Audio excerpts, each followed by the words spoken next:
Xəbərin yoxdur gülüm, məni məndən almısan. Bir baxışla sevgilim, məni eşqə salmısan. Xəbərin yoxdur gülüm, məni məndən almısan. Bir baxışla sevgilim, məni eşqə salmısan. Eksklüziv olaraq Fərhad Production təqdim. Yazıram bu naməni, oxu anlarsan məni. Cəsarətim çatmayır, deyim sevirəm səni. Xəbərin yoxdur gülüm, məni məndən almısan. Bir baxışla sevgilim, məni eşqə salmısan.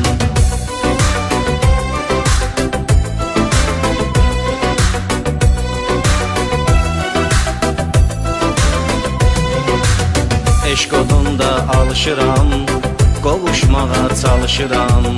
Məndən uzaqlardasan, olacaqla barışıram. Xəbərin yoxdur gülüm, məni məndən almısan. Bir baxışla sevgilim, məni eşqə salmısan.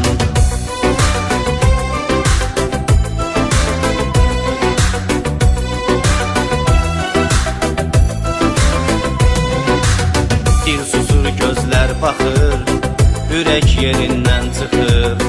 Ədalı davranışlar məni yandırır, yaxır.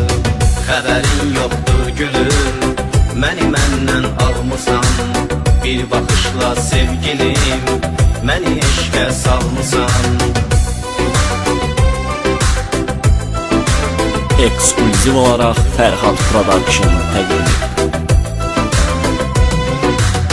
Yaşamaq sənsiz çətin, üzür məni həsrətin. Bu gözəllik, bu əxlaq, Tanrıdandır qismətin. Xəbərin yoxdur gülüm, məni məndən almısan. Bir baxışla sevgilim, məni eşqə salmısan.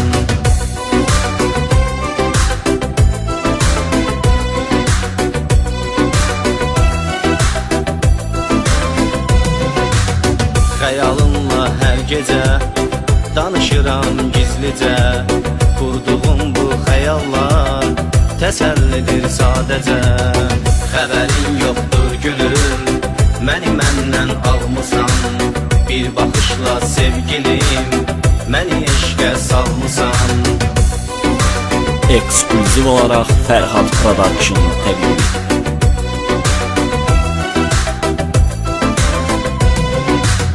Gəl könlümün həmdəmi, qoyma çəkim dərd qəmi.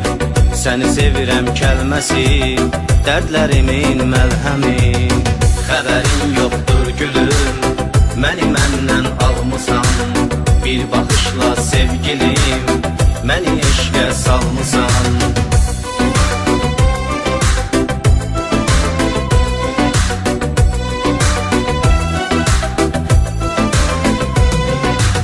Qəlbim eşqim məskəni, sənsə qəlbimin təni. İnsaf eylə ver qərar, ya sev ya öldür məni. Xəbərin yoxdur gülüm, məni məndən almısan. Bir baxışla sevgilim, məni eşqə salmısan.